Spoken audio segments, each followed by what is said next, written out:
They sang about heartbreak, loss, hard living, the open road. Country and folk music gave them fame, but it also took everything away. Some died in plane crashes. Some drank themselves to death. Some overdosed alone. And some just couldn't escape their demons. This is how country and folk legends really died. Johnny Cash was the man in black, a legend, an icon, a survivor. He had lived through addiction, prison concerts, heartbreak, redemption. But by 2003, Johnny Cash was dying. His wife, June Carter Cash, had died in May. They had been married for 35 years. She was his everything, his anchor, his reason to stay clean. When June died, Johnny was devastated. He couldn't eat. He couldn't sleep. He didn't want to live without her. Johnny's health had been declining for years. He had diabetes, autonomic neuropathy, glaucoma. His vision was failing. His hands shook. He could barely walk. But losing June broke him completely. In the months after June's death, Johnny tried to keep working. He recorded music. He went to the studio. But his voice was weak. His body was failing. He knew he didn't have much time left. 4 months after June's death, Johnny Cash was in Baptist Hospital in Nashville. His organs were failing. His kidneys were shutting down. His lungs were filling with fluid. His family gathered around him. His son, John Carter Cash, held his hand. His daughters were there. They sang to him, prayed with him. On September 12, 2003, at 2 a.m., Johnny Cash died from respiratory failure caused by complications from diabetes. He was 71 years old. Johnny Cash had survived everything: drugs, alcohol, fame, prison. But he couldn't survive losing June. He died of a broken heart. His last recording was a cover of 9 Inch Nails' Hurt. The music video showed Johnny as an old, frail man, sitting at a piano, reflecting on his life, his regrets, his pain. Footage of his younger self flashed on screen. The contrast was heartbreaking. It was haunting.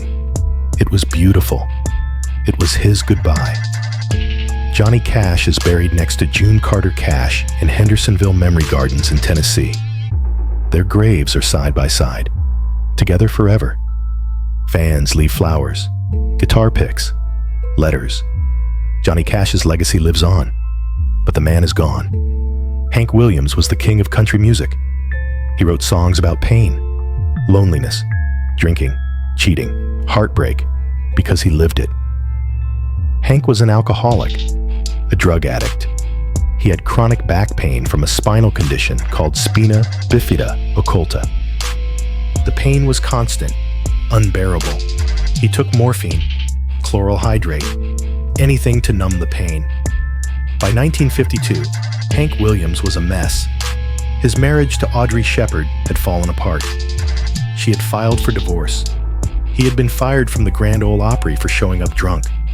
His career was collapsing. His health was deteriorating.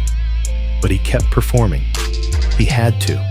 The money, the fame, the escape. On December 31st, 1952, Hank Williams was supposed to perform 2 shows. One in Charleston, West Virginia, another in Canton, Ohio. But bad weather canceled the flight. So Hank hired a driver, a college student named Charles Carr. Hank got into the back seat of a blue Cadillac. He was wearing a cowboy hat and a suit. He had been drinking. He had taken pills. Lots of pills. Morphine, chloral hydrate, vitamin B12 shots laced with amphetamines. His doctor had given them to him. As they drove through the night, Hank was passed out in the back seat. Charles Carr thought he was just sleeping. They stopped for gas in West Virginia. Hank didn't move. Carr checked on him. Hank mumbled something. Carr thought he was okay. They kept driving. The roads were icy. The night was cold. At 5:30 a.m. on January 1st, 1953, they stopped at a hospital in Oak Hill, West Virginia. Charles Carr tried to wake Hank, but Hank Williams was dead. He was cold, stiff. Rigor mortis had set in. He had been dead for hours. The official cause of death was heart failure, but it was the alcohol and drugs that killed him. The combination was lethal.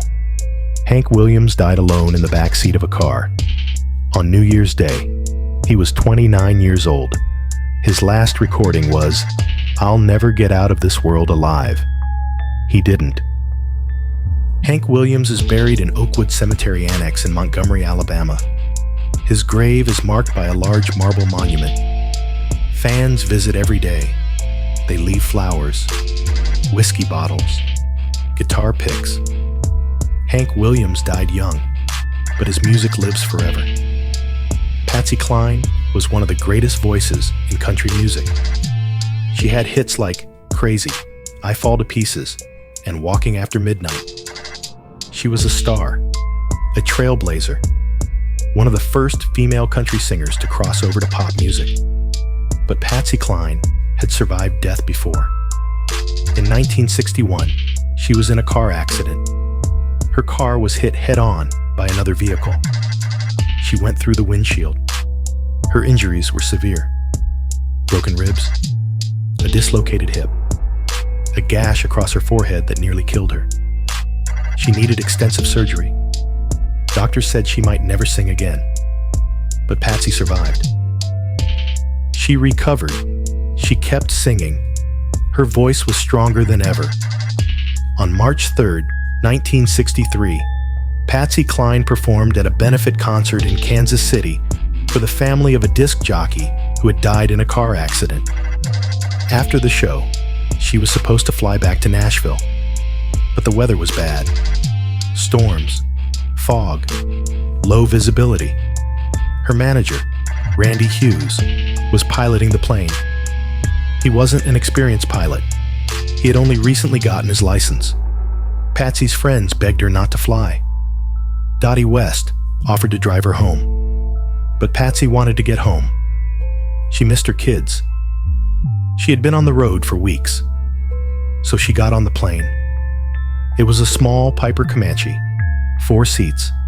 Patsy Cline, Randy Hughes, and 2 other passengers, Cowboy Copas and Hawkshaw Hawkins, both country singers, took off at 6:07 p.m. The weather got worse. Randy Hughes was flying blind. He couldn't see. The instruments weren't working properly. He was disoriented. He descended too fast. At 6:20 p.m., the plane crashed into a forest near Camden, Tennessee. The impact was catastrophic. The plane hit the trees at full speed. It disintegrated on impact. All 4 passengers were killed instantly. Patsy Cline was 30 years old. Her body was found in the wreckage. She was still wearing her stage clothes, a red dress. Her makeup was still on. Patsy Cline had survived 1 crash, but she couldn't survive the second. She is buried in Shenandoah Memorial Park in Virginia. Her grave is always covered in flowers. Fans leave lipstick kisses on her headstone. Patsy Cline's voice was silenced, but her music lives on. John Denver was America's sweetheart. He sang about sunshine, mountains, country roads. His music was wholesome, optimistic, joyful. Songs like Take Me Home, Country Roads, Rocky Mountain High, and Annie's Song made him a superstar. But John Denver had a dark side. He struggled with depression, alcoholism, failed marriages. He had been married twice. Both ended in divorce. He felt lonely, lost, and he loved flying planes. John Denver was an experienced pilot. He'd been flying for years. He owned several planes. Flying made him feel free, alive, in control. On October 12, 1997, John Denver was flying his experimental plane, a Rutan Long EZ, over Monterey Bay in California. It was a beautiful day. clear skies, calm waters, perfect flying weather.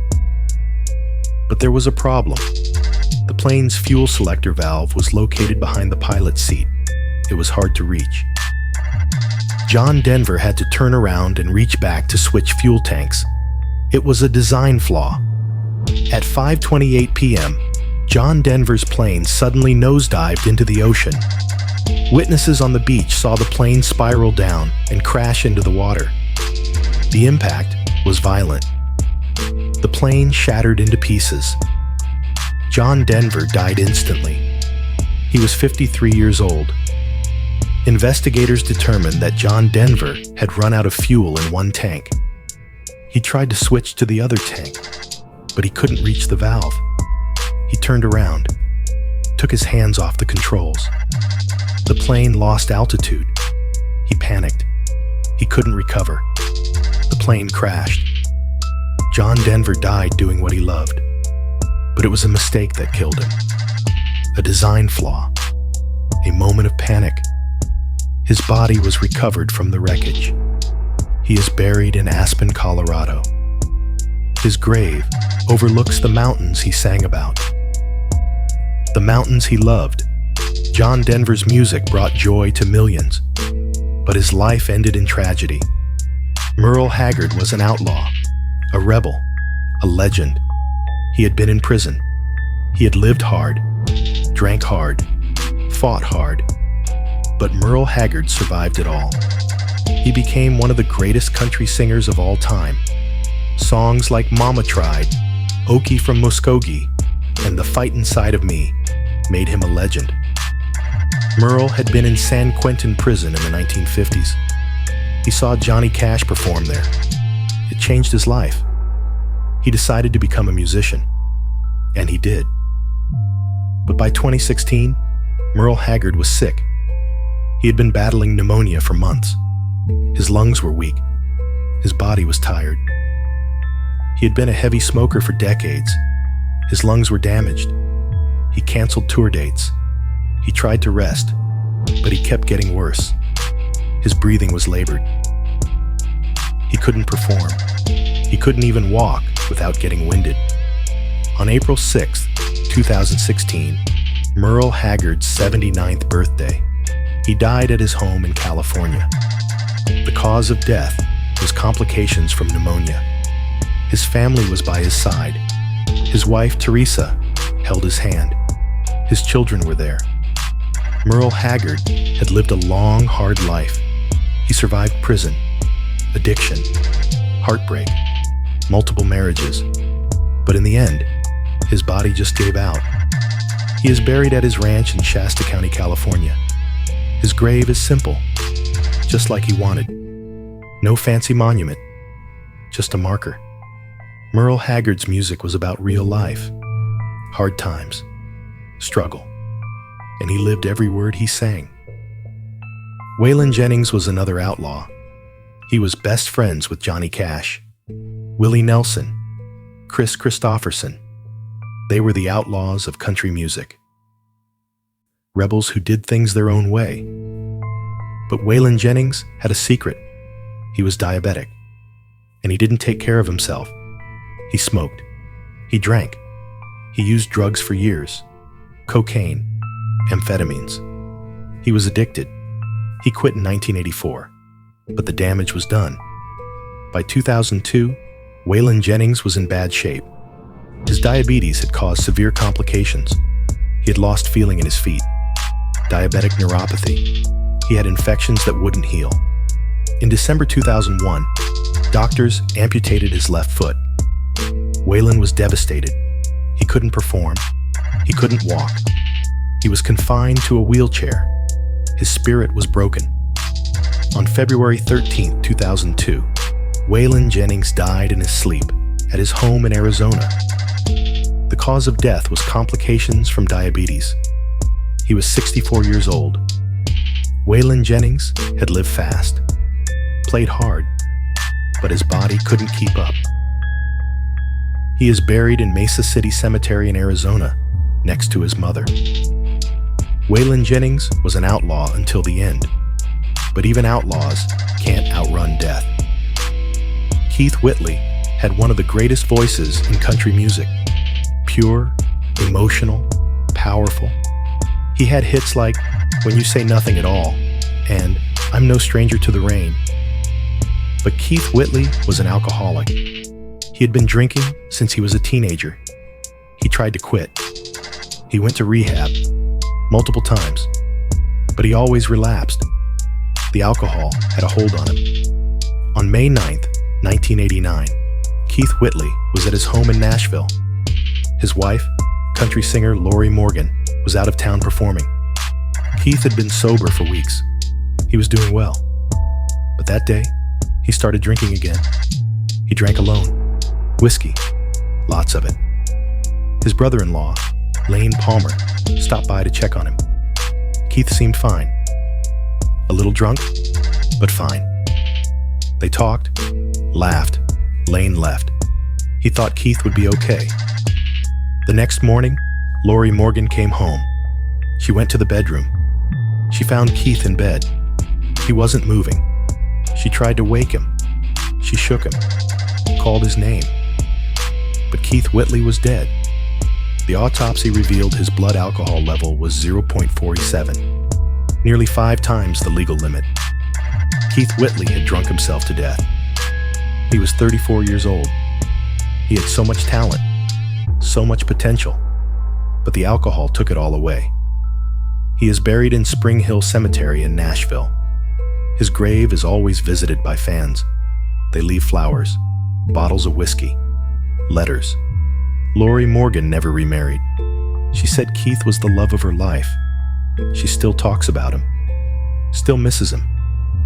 Keith Whitley's voice was silenced, but his music remains. They were legends. Voices of a generation, but they all died too young. Some from addiction, some from accidents, some from disease. Country and folk music is about pain, loss, heartbreak, and these legends lived it. Johnny Cash died of a broken heart. Hank Williams died alone in a car. Patsy Cline died in a plane crash. John Denver died from a mistake. Merle Haggard's body gave out. Waylon Jennings couldn't escape his past. Keith Whitley drank himself to death. They sang about hard living, and hard living killed them. This is how country and folk legends really died. This is the truth, and their music will never die.